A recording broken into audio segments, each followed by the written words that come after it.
అండి, మన ప్రేమ ఎలా ఉండాలట? తెలివితో.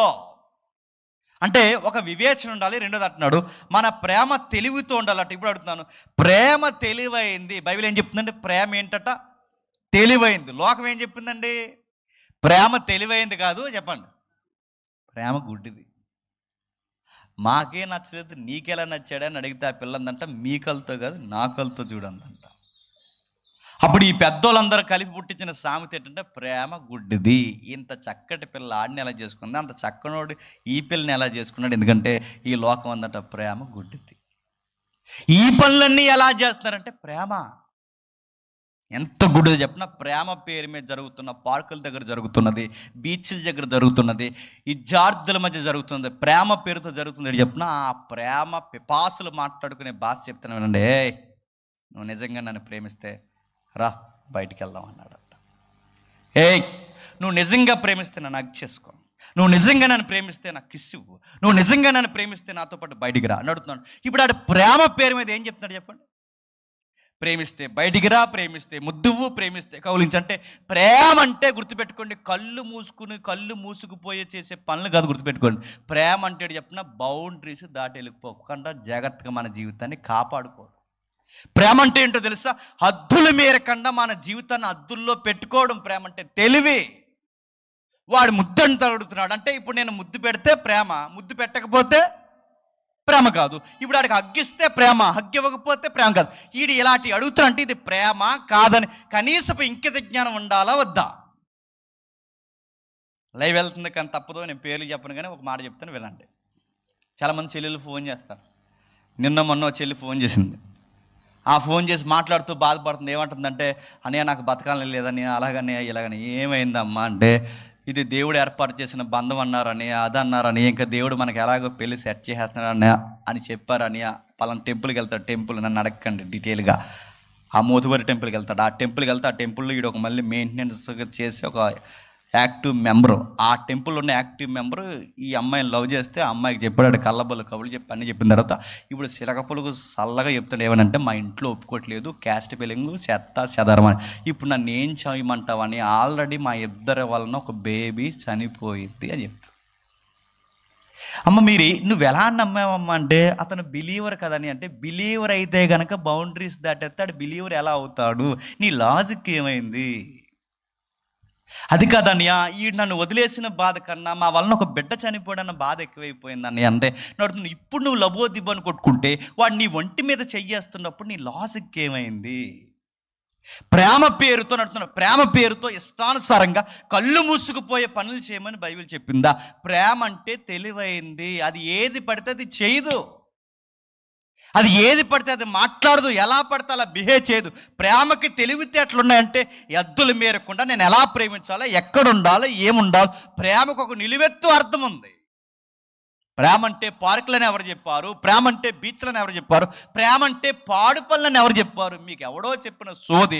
దానికి దేవుని చిత్తం అని పేరెట్టి ఆ దేవుని చిత్తం పేర్లు ఈ కళ్ళు మూసుకుపోయి పనులు చేసి చివరికి ఇది ఇదేనంటే ఇప్పుడు దేవుడు నన్ను ఏం చేయమంటాడంటే అడుగుతున్నాను, ఏం చేయమంటాడు? దేవుడి దగ్గర పశ్చాత్తాపడి ఎంత ఏడవాలంత ఏడ్చి దేవుడికి చెప్పుకుని, దేవా నా జీవితం ఏంటని అడుగు. దేవుడు నీ మనసుకు సమాధానం కలగజేయను గాక.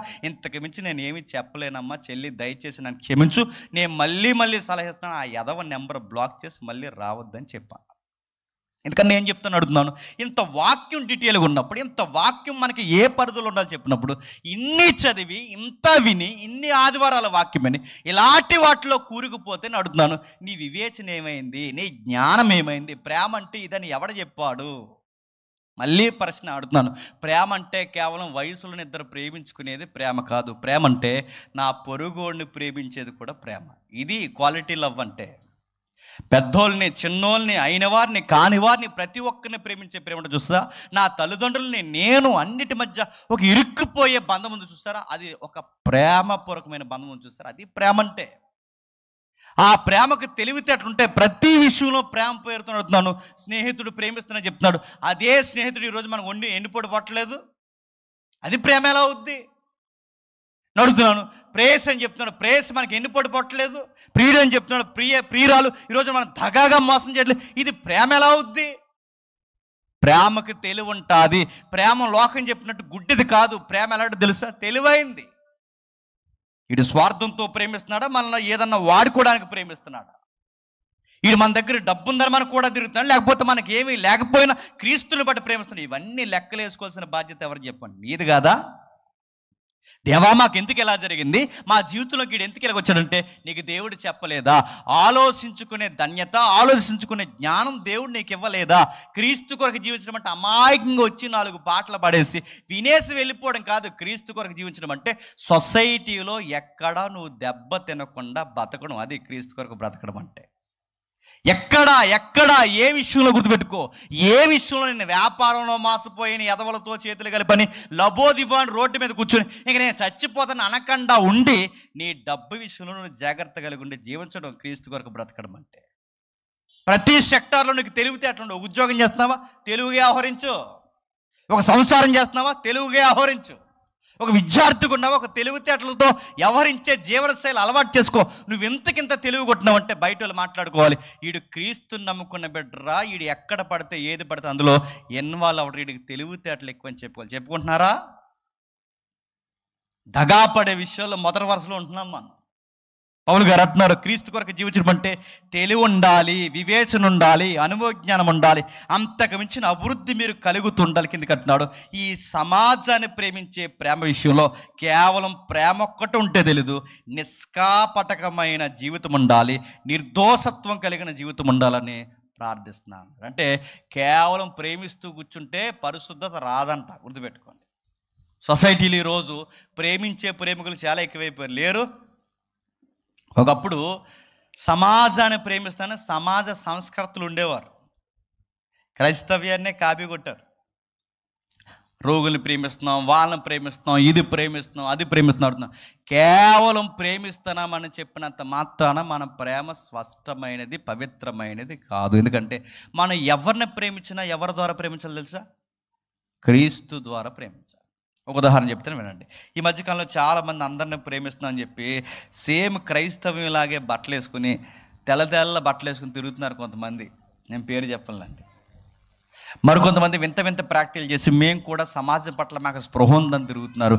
కొంతమంది ఏం చేస్తున్నారంటే మాకు పేదలంటే ఇష్టం అని చెప్పి 100 రూపాయలు ఖర్చు పెట్టి యూట్యూబ్లో 1000 రూపాయలు పబ్లిసిటీ చేసుకుంటున్నారు లేదా? వీళ్ళందరూ రకరకాల ప్రయత్నాలు చేస్తున్నారు. అడుగుతున్నాను, చాలామంది మిలియన్ వ్యూస్ ఫాలో అయిపోయి వీడియోస్ ఉన్నాయి.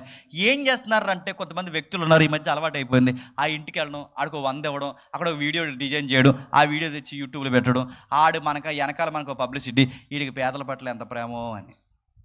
ఇలాగే మిలియన్ వ్యూస్ ఫాలో అయ్యారు, చాలామంది ఫాలో అయ్యారు. ఇటీవల కాలంలో బయటపడింది చెప్పిన, వీడు చేస్తున్నది 100 సహాయం, దోషిస్తున్నది మాత్రం చెప్పండి కోట్ల రూపాయలు దోస్తున్నాడు, ఆలస్యంగా వెలుగొచ్చింది. గుర్తుపెట్టుకోండి, మనం సమాజాన్ని ప్రేమిస్తున్నామన్న ఒక ముసుగేసుకుంటే ఆ ప్రేమలో యేసుక్రీస్తు అనే ఒక వ్యక్తి లేకపోతే ఆ ప్రేమ వెనకాల ఏముంటుంది చెప్పినా ఖచ్చితంగా మోసం ఉంటుంది.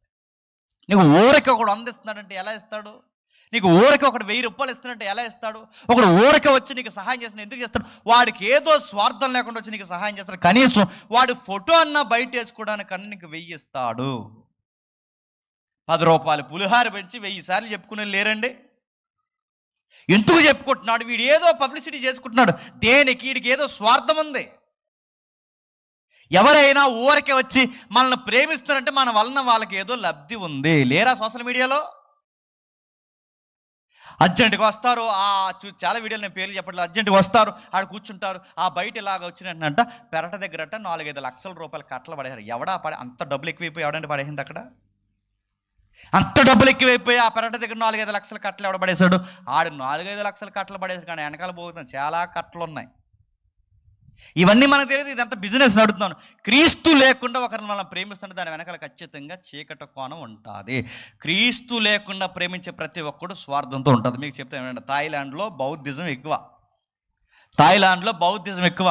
ఆ తర్వాత చైనా, టిబెట్ ఏ ప్రాంతాలు ఉన్నాయో ఇక్కడ బౌద్ధిజం ఎక్కువ. ఈ బౌద్ధిజం ఉన్న దగ్గర సుమారు ఒక అమ్మాయి 250 మందికి, ఒక అమ్మాయి థాయిలాండ్ మాంకులందరికీ అలవాటు పడి 250 మందికి HIV అంటించిందండి. అరే ఈ థాయిలాండ్లో ఏం చెప్తున్నారు, బౌద్ధిస్టులు వీళ్ళెవరు మాంకులు, వీళ్ళందరూ 250 మంది ఎలా హెచ్ఐవి అంటించుకున్నారంటే వాళ్ళందరూ సమాజాన్ని ప్రేమిస్తున్నాం, శాంతి అది అని చెప్పిన వీళ్ళు ఇంత ప్రాబ్లమెటిక్ విషయాలు ఎలా పడ్డారంటే, క్రీస్తు లేని ఏ సేవ అయినా, క్రీస్తు లేని ఏ ప్రేమ అయినా, క్రీస్తు లేని ఏ పరిచర్య అయినా ఖచ్చితంగా చీకటి సిన్ ఖచ్చితంగా ఇన్వాల్వ్ అయి ఉంటుంది. పాపం ఖచ్చితంగా దాంట్లోకి ఎంట్రీ ఇస్తుంది. అందుకే మన ప్రేమను కూడా ఎలా చూపించాలో తెలుసా? నీ ప్రేమలో స్వచ్ఛత, నీ ప్రేమలో పవిత్రత, నీ ప్రేమలో తెలివితేటలు, నీ ప్రేమలో వివేచన ఉండాలంటే వీటన్నిటికీ మూలం నీ లైఫ్లో ఎవరు ఉండాలి చెప్పండి? ప్రభు అయిన యేసుక్రీస్తు ఉండాలి. అది క్రీస్తు కొరకు బ్రతకడం అంటే. లివింగ్ ఫర్ క్రైస్ట్ అంటే చర్చికి వచ్చి వెళ్ళిపోవడం కాదు. లివింగ్ ఫర్ క్రైస్ట్ అంటే కేవలం పాటలు పాడి వెళ్ళిపోవడం కాదు. క్రీస్తు కొరకు బ్రతకడం అంటే నేను సమాజాన్ని ప్రేమిస్తాను, ఆ ప్రేమ క్రీస్తు ద్వారా ప్రేమిస్తాను. నేను సమాజానికి ఒక 100 ఇస్తాను, ఆ 100ను ఆ 100 ఇచ్చన్న సంగతి మరుగు చేసి నా ప్రభు దీన్ని గ్రహిస్తున్నాడని ఇచ్చిన దాన్ని మర్చిపోతాను. అంటే నా ప్రేమ, నా అనురాగము, నా శ్రేష్టమైన ప్రతి కార్యము సమాజం దృష్టిలో హైలైట్ అవ్వకుండా నేను ఎప్పుడు తగ్గుంటానో తెలుసా? నేను క్రీస్తు ద్వారా ప్రేమించినప్పుడు. క్రీస్తు కొరకు జీవించడం అంటే తొలి అడుగు పౌలు గారు నీకు నాకు ఏమి నేర్పిస్తున్నాడు అంటే, ఇదిగో కాస్త తెలివితేటలతో బతకండి, కాస్త జ్ఞానం ఉపయోగించి బతకండి. బతుకుతున్నారా? ఇలాంటి సభలకు వస్తున్నారు, సభలో నిలబడతారు, ఆయన వాక్యం చెప్పడం మానేసారు కొంతమంది మధ్య. ఆ వాక్యం చెప్పడం మానేసి పేర్లు పిలుతున్నారు. రా కుమారి, నిన్నే ఎర్ర సున్ని వేసుకున్నారా, ఇలా రా అన్నారు. ఈ వాలంటీర్లకు పని పాట ఉండదు, మరి చదువుకున్నారు లేదు నాకు తెలియదు. వాళ్ళు తీసుకొచ్చిన వెంటనే ఇక్కడ పెట్టిన వెంటనే కుమారిని అడిగాడ. ఎక్కడి నుంచి వచ్చా అని అడిగాడట. కుమారి అందంట, అక్కడి నుంచి వచ్చాను అంది. పో, నజరేయుడైన యేసు నామమున నీకు ఆజ్ఞ పెడుతున్నాను పో అంటే ఆవిడ అందే, చాలా చూసాం ఇలాంటి అంతే. చూస్తున్నారా వీడియో? ఎక్కడి నుంచి వచ్చావు, నీ పేరేంటని అడిగాడట. కొంపలు ముంచేసే పేరు చెప్పింది. ఏ పేరు చెప్పింది చేస్తా? నా పేరు దుర్గమ్మ అంతే. అంతే గొడవ. మా దేవుని దెయ్యం అంటారు మీరు అని నేను అడుగుతున్నాను.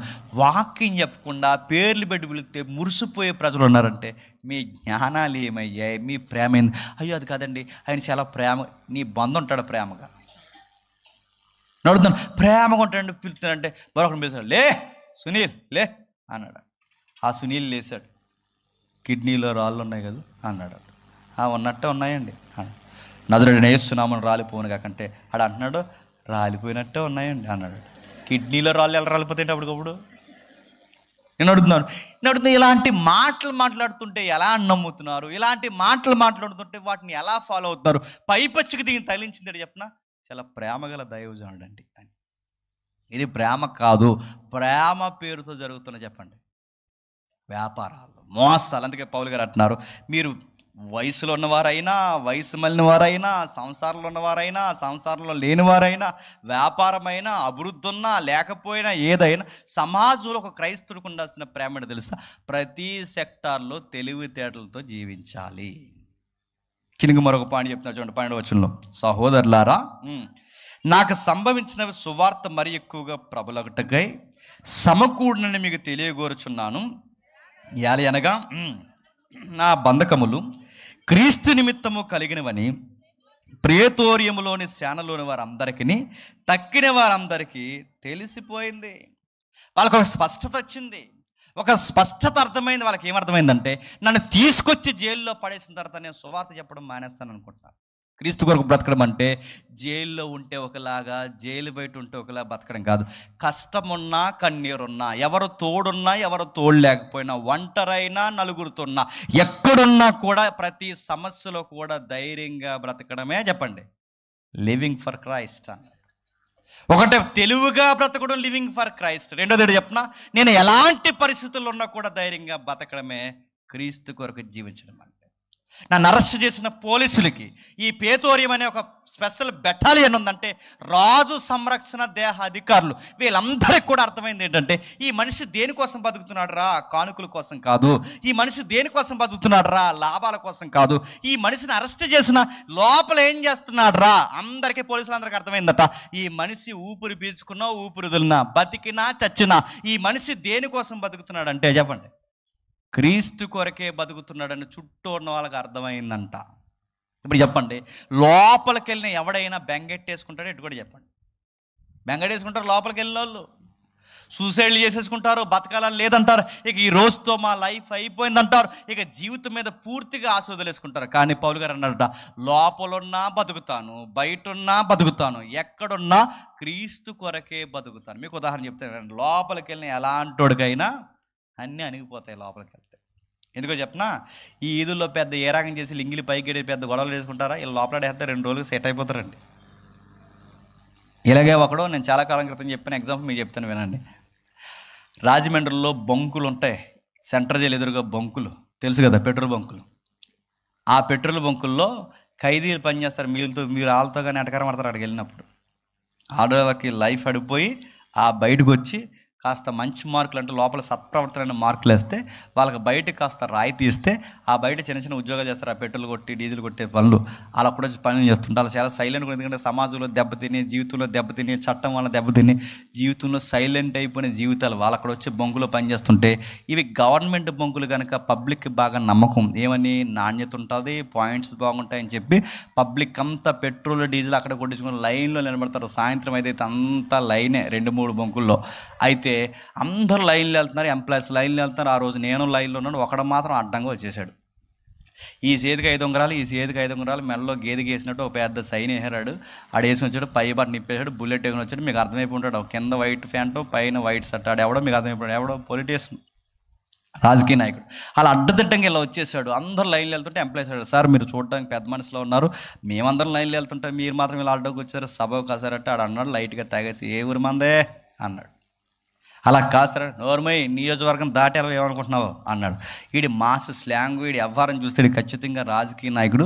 వీడితో ఎంచుకొచ్చిన గొడవని పబ్లిక్ సైలెంట్ అయితే ఆ ఖైదీ ఆయనకి పెట్రోల్ కొట్టించి పంపించారు. తర్వాత నా లైన్ వచ్చింది, అడిగాను, బ్రదరు ఏంటి గొడవ అని అడిగితే ఆ ఖైదీ చెప్పిన మాట ఏంటి చెప్పిన, ఏమీ లేదు సారు, మాకు అణిగింది వీడికి ఇంకా అనగలేదు అన్నాడు.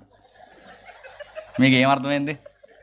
మాకు అణిగింది సార్, వీడికి ఇంకా అనగలేదు, మేము బయట ఉన్నప్పుడు ఇలాగే ఎగిరాం, లోపలికి వచ్చాం చెప్పండి, అన్నీ అణిగిపోయి వీడు ఎగురుతున్నాడు. ఏదో రోజు వీడు కూడా చెప్పండి,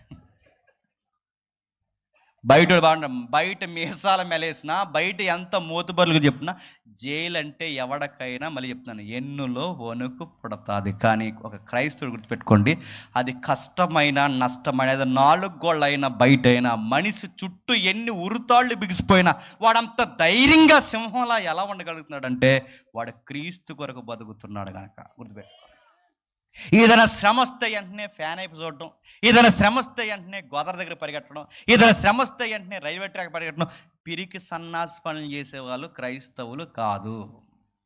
క్రైస్తవులు చెప్పిన వ్యాధులు వస్తాయి, మనకు రాకపోతే ఇంకెవరికి వస్తాయి.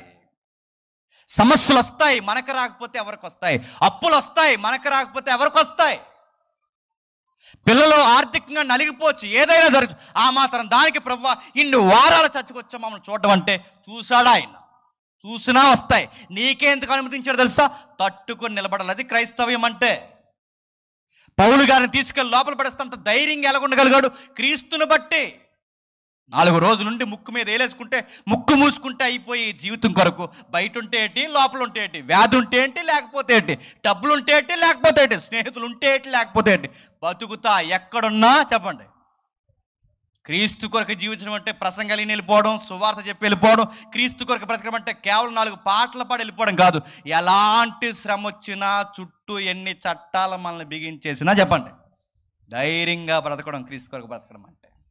మళ్ళీ చెప్తాను వినండి, క్రీస్తు కొరకు బ్రతుకుతున్న ఆయన తీసుకెళ్ళి లోపల పడేస్తే, ఆ లోపల పడేసిన వారందరికీ నోటుతో సువార్త చెప్పట్లేదంట. మరి నన్ను చూసిన వారందరికీ ఒక స్పష్టత వచ్చింది, ఈ మనిషి క్రీస్తు కొరకు బతుకుతున్నాడని ఒక సువార్త సంకేతం వాళ్ళకి అర్థమైందంట. మీకు ఉదాహరణ చెప్తానండి, మీరు విద్యార్థులైతే మీరు కాలేజీకి పోయినప్పుడు, మీరు విద్యార్థులైతే మీరు కాలేజీకి వెళ్ళినప్పుడు, మీ కాలేజీలో ఉన్న చుట్టూ విద్యార్థులకి మీ పాస్టర్ గారు వచ్చి వాక్యం చెప్పగలరా? అవకాశం ఇస్తారా? మీరు సంసారంలో ఉన్న తల్లులైతే మీ ఇంటికి వచ్చిన పాస్టర్ గారు అన్నింటికి వెళ్ళి సువార్త చెప్పగలరా? మీరు ఉద్యోగస్తులైతే మీ ఎంప్లాయీ సెక్టార్లోకి వచ్చి మీ పాస్టర్ గారు అక్కడికి వచ్చి సువార్త చెప్పగలరా? నేను అడుగుతున్నాను, మీ పాస్టర్ గారు రాని స్థలానికి దేవుడు ఎవరిని రిప్రజెంట్గా పంపాడు చెప్పనా? నువ్వు విద్యార్థివైతే తోటి విద్యార్థులకి సువార్తక మాదిరిగా నీ లైఫ్ కనబడాలని విద్యార్థుల మధ్యకి నిన్ను పంపాడు. గుర్తుపెట్టుకో, మీ పాస్టర్ గారు వెళ్ళిన స్థలానికి నిన్ను పంపించి అక్కడ రిప్రజెంట్గా ఉండంటే నువ్వేం చేస్తావు? వాళ్ళు ఎగులు జోకులు వేస్తే వాళ్ళతో పాటు నవ్వుతావు. వాళ్ళు ఏదైనా ఎటకారాలు మాడితే ఎటకారాలు నడుతున్నాను. నువ్వు నవ్వకూడదు, ఎందుకంటే నీ నవ్వు, బాగా వినండి, క్రీస్తుకు మహిమను తెచ్చేలా ఉండాలంట. నువ్వు ఏం చేసినా క్రీస్తు కంటే ఎదుటి వాళ్ళందరూ బాగా ఉండండి. వాళ్ళ ఎదుటి వాళ్ళందరూ రేపు ఉదయాన్నే లేచి సినిమా పోదాం అంటారు, నువ్వు వెళ్ళకూడదు. వాడు ఏదో పిచ్చి జోకులు మాట్లాడతాడు, నువ్వు నవ్వకూడదు, ఎందుకంటే నువ్వు ఆ విద్యార్థుల మధ్య, ఉద్యోగస్తుల మధ్య, నీ పాస్టర్ గారు రాని స్థలానికి దేవుడు నిలబెట్టి నిన్ను మాట్లాడమంటున్నాడంటే గుర్తుపెట్టుకో, నీ బ్రతుకు మూలంగా, బాగా నీ బ్రతుకు మూలంగా ఎవరు కనపరచబడాలంట? నీ చుట్టూ ఉన్న వాళ్ళు ఎకులు జోకులు వేస్తుంటే నువ్వు కూడా నోటి మీద ముసుముసు నవ్వడం కాదు, నువ్వు నవ్వకు, ఎందుకంటే నీ నవ్వే చెప్తుంది నీ బతుకే అంటావు. నీ చుట్టూ ఉన్న వాళ్ళు బూతులు మాట్లాడుతుంటే నువ్వు వినకో, నీ చుట్టూ ఉన్న వాళ్ళు సినిమాలు పోతే నువ్వు వెళ్ళకో, ఎందుకంటే అక్కడికి పాస్టర్ గారు రాని స్థలానికి దేవుడు నిన్ను పంపాడంటే నీ వారాంతరం విన్న సువార్త నీ బతుకు ద్వారా దేవుడు అక్కడ చూపించాలనుకుంటున్నాడు కనుక నిన్ను నిలబెట్టాడు, గుర్తుపెట్టుకో. నువ్వు అక్కడ సువార్త చూపించాలి. పౌలు గారు ఏమంటున్నారు? కష్టమైన పరిస్థితి అయినా, జైలైనా, ఎక్కడైనా నా నోటుతో మాత్రమే కాదు సువార్త చెబుతున్నది, నా బ్రతుకుని చూసి వాళ్ళందరూ అనుకుంటున్నారు, అందరు ఖైదీలు బెంబెలు ఎత్తిపోతున్నారు, అందరు ఖైదీలు చేతులు ఎత్తేస్తున్నాడు, ఈ మనిషి మాత్రం పాటలు పాడి పత్రికలు రాసుకుంటూ కూర్చున్నాడు అంటే అసలు అతను ఎవర్రా అని ఎంక్వైరీ చేసినప్పుడు అర్థమైందట, ఈ మనిషి క్రీస్తు కొరకు బ్రతికే ఒక సువార్థికుడు అని అర్థమైందంట. ఇప్పుడు చెప్పండి, బాధ వచ్చినా, సమస్య వచ్చినా బయట వాళ్ళు కుంగిపోతారు, బాధ వస్తే పురుగుల మందులు తాగుతారు, బాధ వస్తే వాళ్ళ కంగారు అయిపోతారు, బాధ వస్తే ఎక్కడెక్కడికో సలహాలు పరిగెడతారు, కానీ మీరు కుంగిపోకూడదు. బయట వాళ్ళకి అర్థం అవ్వాలి, అరే మీకు వచ్చిన బాధలు మాకు వస్తే మేము ఎప్పుడే ఎగిరిపోదు, మీరు ఎంత ధైర్యంగా మీరు ఎలా ఉండగలుగుతున్నారు అన్నప్పుడు వాళ్ళు మీ బ్రతుకు ద్వారా మీరు ఇవ్వాల్సిన ఆన్సర్ చెప్పినా, మేము చర్చికి పోతామని అందుకే ఇంత ధైర్యంగా ఉంటాం, మీరు కూడా మాలాగా చర్చికి వస్తే చెప్పండి. అలా ఉండాలట మన బ్రతుకు. అలా ఉన్నామా? చుట్టూ ఉన్న సంసారాలు ఎవరైతే గొడవలు పెట్టుకుంటున్నారో ఆ సంసారాలకు నేర్పించే అంత జ్ఞానం దేవుడు మనకు అనుగ్రహించాలని గుర్తుపెట్టుకోండి. స్నేహితులకి స్నేహం ఏంటో నేర్పించేలా ఉండాలట, ఇరుగు పొరుగు వారికి మాదిరి ఏంటో నేర్పించేలా ఉండాలట. మనం ఎక్కడున్నా కానీ మన బ్రతుకుల్లో ఎవరిని చూపించాలి చెప్పండి? క్రీస్తుని చూపించాలి. అంటే క్రీస్తు కొరకు బ్రతకడం అంటే, నేను ముగిస్తున్నాను బాగా, క్రీస్తు కొరకు బ్రతకడం అంటే ఏం పని చేస్తున్నామో జ్ఞానం ఉండాలి, క్రీస్తు కొరకు బ్రతకడం అంటే నీ ప్రేమలో తెలివితేటలు ఉండాలి, క్రీస్తు కొరకు బ్రతకడం అంటే ఎలాంటి ఉప్పెన్ లాంటి పరిస్థితులు వచ్చినా చెప్పండి ధైర్యంగా నిలబడాలి. డాక్టర్ గారి దగ్గరికి వెళ్ళిన వెంటనే డాక్టర్ గారు పైనుంచి కింద చూసి అన్నారట, ఒకడు వచ్చావా ఎవరినన్నా తీసుకొచ్చావా, అంతే 2 మోసం అయిపోయినాను వెంటనే. డాక్టర్ గారు పైనుంచి కింద చూస్తే నీకు భయం వేస్తుంది అంటే నువ్వు అసలు బిలీవరవేనా? ఐసీలో పెట్టిన చెప్తున్నాను, ఐసీలో పెట్టినా, తీసుకెళ్ళి ఐసీలో పెట్టినా చుట్టూ ఉన్న రోగుల ప్రవర్తన ఒకలా ఉండాలి చెప్పండి, నీ ప్రవర్తన ఒకలా ఉండాలి, గుర్తుపెట్టుకో. డాక్టర్ అడగాలి, ఎంత ధైర్యంగా నువ్వు ఎలా ఉండగలుగుతున్నావు అయ్యి అంటే, నీ ధైర్యం నువ్వు వైద్యం చేస్తున్న డాక్టర్కి ఒక సువార్త వాళ్ళు, గుర్తుపెట్టుకో. డాక్టర్ గారు మన ఎంక చూడకుండా పైకి మొత్తం అలా సీటు పొడుగ్గా రాహేస్తున్నాడు అనుకుంటే భయం వేస్తుంది మనకి, సరే ఇటు సరే రాహేస్తున్నారండి. ఎన్నైనా అని ఎవరికి రాని వింతైన రోగం నీకు వచ్చింది, రానియండి సార్, నా దేవుడు పర్మిషన్ అనుకోండి. ఏది అది ఇందాక మంచి పాడపాడు కథ మొత్తం చెప్పండి. ఆ రైటర్కి మంచి ఉద్దేశం ఉంది, నడుపుతున్నాను. కథ మొత్తం మార్చగలడు అంటే ఎలాంటి స్థితిలో నేను మార్చగలడు, అది ఐసీ అయినా మార్చగలడు, నువ్వు తాగుబోతు అయినా మార్చగలడు, నువ్వు తిరిగిపోతైనా మార్చగలడు. ఆయన చేతుల్లో మన జీవితం అంటే మన కథనే చెప్పండి మార్చే కథానాయకుడిగా నీ జీవితంలో ఇన్వాల్వ్ అవుతాడు ఆయన. అందుకే పౌలు గారు అంటున్నారు, ఆయనకు లోపడండి, ఆయన కోసం బతకండి, ఆయనకి రిప్రజెంట్గా నిలబడండి. ఎలాంటి పరిస్థితుల్లో మన ధైర్యం చూపిస్తే మన ధైర్యం ఇతరులకు ఏమవ్వాలి చెప్పండి, ఒక సువార్త అవ్వాలి. క్రీస్తు కొరకు బ్రతకడం అంటే, లివింగ్ ఫర్ క్రైస్ట్ అంటే ఇంటి బయట కొత్త ఇల్లు కట్టుకుని బోర్డు పెట్టుకోవడం కాదు. లివింగ్ ఫర్ క్రైస్ట్ అని, లివింగ్ ఫర్ క్రైస్ట్ అంటే శ్రమలు వచ్చినా శ్రమల్లో కూడా చెప్పండి ధైర్యంగా ఉండాలి. 3వది ఏదో చెప్తున్నాడు చూడండి, ఇదే 2వ అధ్యాయం, ఇదే ఫిలిప్పీయులకు రాసిన పత్రిక 2వ అధ్యాయం, ఫిలిప్పీయులకు రాసిన 2వ పత్రిక 19వ వచనం చూడండి, క్షమించండి 2వ అధ్యాయం 19వ వచనం. నేనును మీ క్షేమము తెలుసుకుని కోరిన వాడై ధైర్యము తెచ్చుకునే నిమిత్తం తిమోతిని శీఘ్రముగా మీ యొద్దకు పంపుటకు ప్రభు అయిన యేసునందు నిరీక్షించుచున్నాను. అతని వంటి వాడు ఎవడునూ లేడు. బాగా వినాలి, బాగా వినాలి. ఇక్కడ ఏదో చెప్తున్నాడు చూడండి. ఒకటి, క్రీస్తు కొరకు బ్రతకడం అంటే ప్రేమలో తెలివితేటలు వివేచన చూపించడం. క్రీస్తు కొరకు బ్రతకడం అంటే ప్రతి శ్రమలో చెప్పండి ధైర్యంగా నిలబడ్డం. ఇక్కడ క్రీస్తు కొరకు బ్రతకడం మరొక సంగతి ఏమి నేర్పిస్తున్నాడు అంటే, తిమోతి ఎపఫ్రొదితు అనే 2 వ్యక్తులు ఉన్నారట. 3వ వ్యక్తి కలిగిపోతే పౌలు ఉన్నాడట. ఈ ముగ్గురు వ్యక్తులట క్రీస్తు కొరకు బతుకుతున్నాడు. అంటే క్రీస్తు కొరకు మీరు ఎలా బ్రతుకుతున్నారా అంటే, పౌలు గారికి అప్పటికే కడుపు జబ్బు ఉందంట. పౌలు గారికి కడుపు జబ్బే కాదు, ఈ కింద ఎపఫ్రొదితు అనే ఒక ఆయన 25-26 వచనాల్లో ఈ వ్యక్తికి కూడా చాలా పెద్ద రోగం ఉందంట. ఆయనకి ఎందుకు రోగం వచ్చిందంటే హిస్టరీ ఇలా సెలవిస్తుంది. ఆయనకి ఎందుకు రోగం వచ్చిందంటే, ఇదే జైల్లో ఉన్నప్పుడు అంతకుముందు దర్శించడానికి వెళ్ళాడుగా పౌలు గారిని. అంతకుముందు దర్శించడానికి వెళ్ళినప్పుడు ఈ దొమ్మి కేసుల్లో ఎవరిని కొట్టేశారట?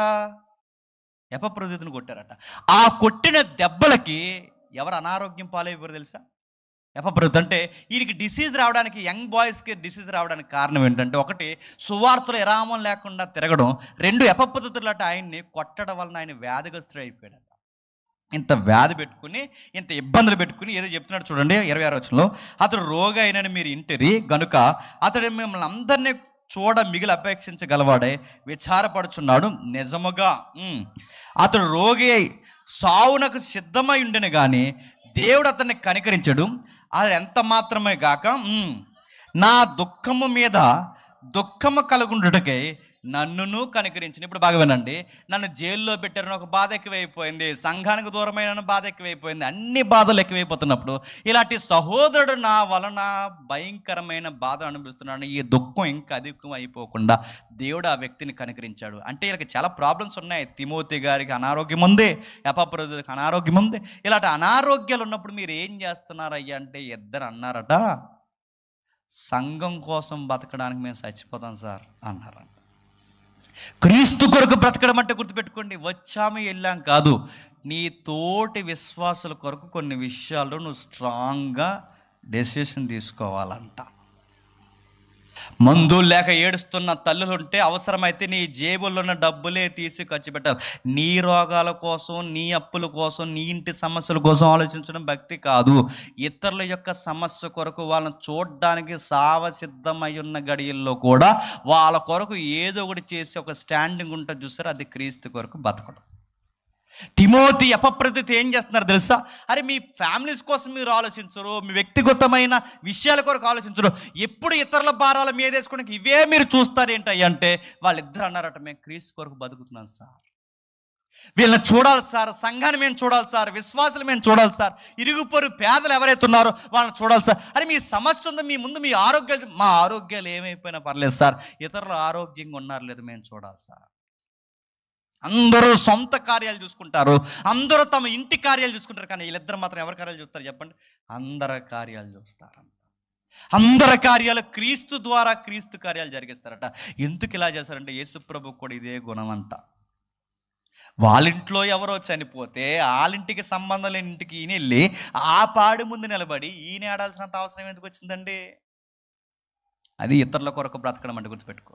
యేసుప్రభు ఎలా జీవించాడంటే, ఇతరుల బాధ మీద వేసుకున్నాడు.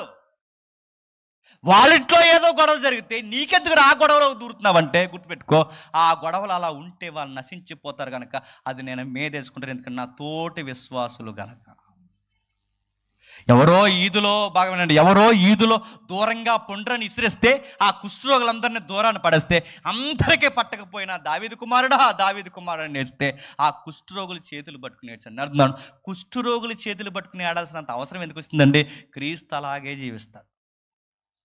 రోగుల్ని పట్టుకుంటాడు, వ్యాధిగ్రస్తుల దగ్గరికి పోతాడు, చనిపోయిన ఇంటికి పోతాడు. ఎవరింట్లోనో పెళ్ళి ఆగిపోతే వాళ్ళింటి పెళ్లి గౌరవం ఈదిని పడిపోతుంటే ఆ పెళ్లి గౌరవం ఈదిని పడిపోకూడదని ఆ పెళ్లిలో ఉన్న గౌరవాన్ని కాపాడడానికి అక్కడి స్టాండింగ్ తీసుకోవాల్సిన అవసరం ఎందుకు వచ్చింది? ఆ కానాను వివాహంలో వాళ్ళ పెళ్లి గౌరవాన్ని ఈయన ఎందుకు నిలబెట్టాలండి? ఎవరికైనా గౌరవం పోతుందంటే ఆ గౌరవాన్ని మీదేసుకుంటాడు. ఎవరికైనా ప్రాణం పోతుందంటే ఆ ప్రాణాన్ని నిలబెట్టడానికి ఏదో చేస్తాడు. ఎవరైనా రోగులు ఉన్నారంటే ఆ రోగులు చేతులు పట్టుకుంటాడు. ఇది క్రీస్తు కొరకు జీవించి అడుగుతున్నాను. ఎంతసేపు నీ ఇంటి గొడవలు, నీ రోగాల గొడవలు తప్ప పక్కింట్లో నీ తోటి విశ్వాసకి ఏదైనా జరుగుతుందంటే ఎప్పుడైనా ఒక మెడిసిన్ చీటు కొనిచ్చావా? నీ ఎదురు పొరుగు వాళ్ళకి తోడలేక ఒక సమస్యలో ఒంటరిగా చిదిగిపోయి నశించిపోయే పరిస్థితుల్లో, ఊరేసుకుని చచ్చిపోయే పరిస్థితుల్లో మీకెందుకు మేము ఉన్నాం సంఘంగానే ఒక ధైర్యం చెప్పి ఒక మాట ఎప్పుడైనా కొంపకెళ్ళి చెప్పావా? నీ అప్పుల గొడవలో, నీ బాధలు, నీ సమస్యలు, నీ రోగాలు తప్ప తిమోతిని చూడు. తిమోతికి ఎన్ని బాధలు ఉన్నా, ఎపఫ్రొదితుకి ఎన్ని బాధలు ఉన్నా పోయి ఇతరులు బాగుండాలని కోరుకున్నారు. ఇతరులు బాగుండాలని కోరుకునే జీవితాన్ని ఏమంటారు తెలుసా? క్రీస్తు కొరకు జీవించడం అంట. మన సమస్యలు ఎలా ఉన్నా, మన బాధలు ఎలా ఉన్నా, మన చుట్టూ ఉన్నవారు సమాధానకరంగా జీవించడానికి వాళ్ళ కొరకు ఏదో ఒకటి చేస్తాను చూసారా? అదే క్రీస్తు కొరకు బ్రతకడం అంటే. తిమోతి కానీ, ఎపఫ్రొదితు కానీ, పౌలు కానీ, వారికి ఎన్నో సమస్యలు ఉన్నా ఇతరుల సమస్యలను మీదేసుకునేవారు. మనం మీదేసుకుంటామా? మీదొద్దు, కనీసం వాళ్ళకి ఒక మాట సాయం చేస్తున్నావా?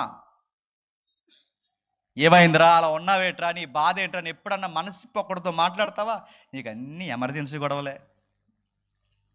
ఎప్పుడు ఇంటికి పోదాం, ఎప్పుడైనా ప్రార్థనలు వేసిన వెంటనే ఈ చర్చలో చూడండి, ఎప్పుడైనా తుపాకీ దెబ్బ కనబడరండి, వెళ్ళిపోతారు వెంటనే.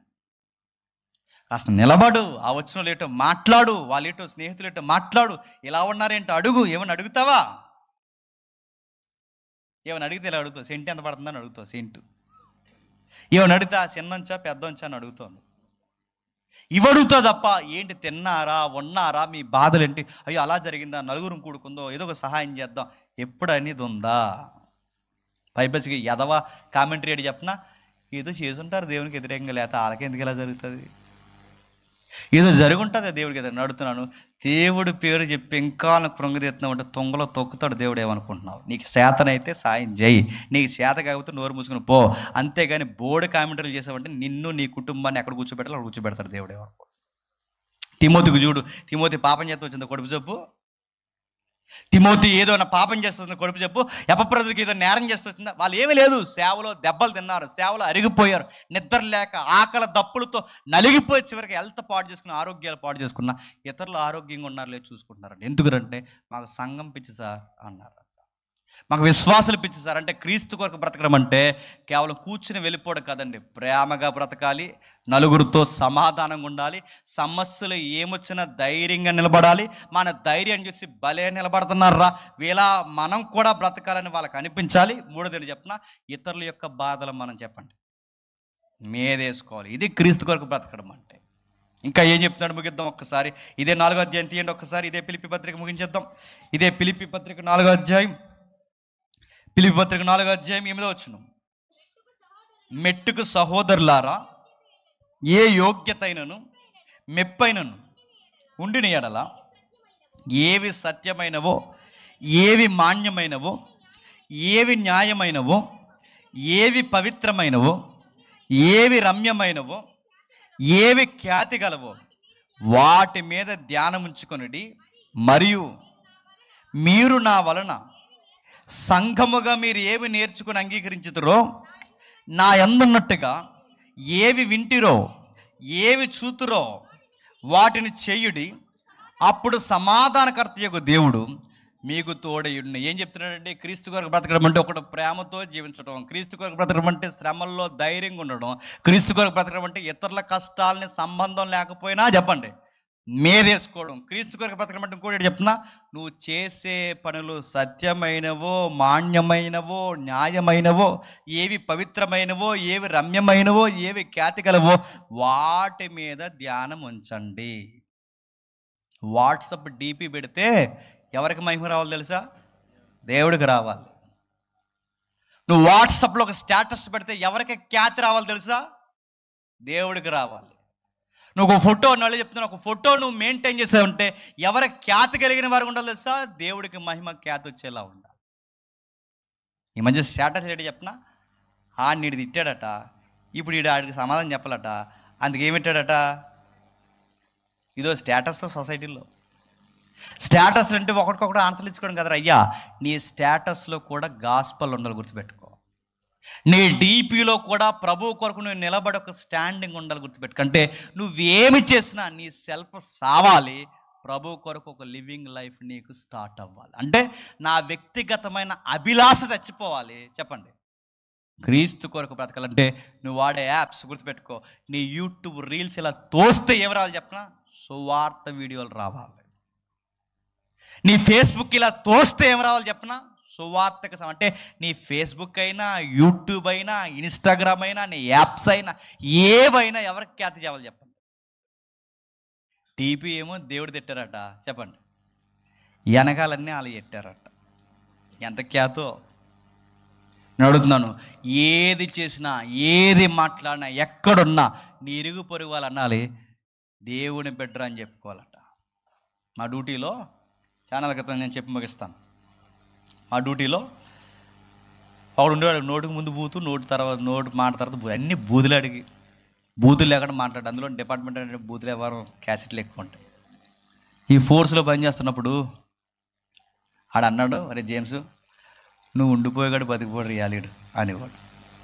అంటే వాడికి ఏమర్థమైంది, ఈ మనిషి ముందు బూతులు మాట్లాడకూడదు, ఎప్పటికన్నా వీళ్ళకి మాట్లాడకుండా ఉండాలన్న ఒక సెన్స్ వాడికి అర్థమైందిలే. చెప్పండి ఇప్పుడు చెప్పండి, మన వలన ఎవరికి ఖ్యాతి రావాలి చెప్పండి? దేవుడికి. నువ్వు ఉద్యోగం చేసినా, సంసారం చేసినా, ఏం చేసినా, మొబైల్స్ వాడినా, బట్టలు వేసుకున్నా, నలుగురు దగ్గర నిలబడినా, మనం ఏమి చేసినా సత్యము వలన ఎవరికి ఖ్యాతి రావాలి చెప్పండి?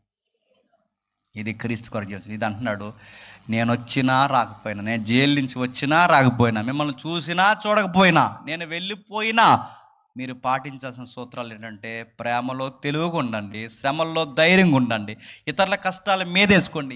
ఏమి చేసినా ఇది దేవునికి మహిమ తెస్తే చెయ్యండి, లేకపోతే చెప్పండి మానేయండి. నేను రావచ్చు చెప్పండి, రాకపోవచ్చు. క్రీస్తు కొరకు ఇలా జీవించండి. ఆ ప్రభు మిమ్ములను నన్ను ఆదరించునుగా. కానీ ధైర్యపరిచే పత్రికే చెప్పండి, ఫిలిప్పీయులకు రాసిన పత్రిక. ఇది సువార్త పత్రిక. చెప్పండి, క్రీస్తు కొరకు జీవించడం బట్టే మాటల్లో స్లోగా ప్రైజ్ ది లార్డ్ దండం కాదు, గుర్తుపెట్టుకోండి. క్రీస్తు కొరకు బ్రతకడం అంటే తెలివిగా మాట్లాడడం, క్రీస్తు కొరకు బ్రతకడం అంటే తెలివిగా డబ్బులు ఖర్చు పెట్టడం, క్రీస్తు కొరకు బ్రతకడం అంటే సొసైటీలో తెలివిగా జీవించడం, క్రీస్తు కొరకు బ్రతకడం అంటే ఇతరుల బాధలు సంబంధం లేకపోయినా చెప్పండి.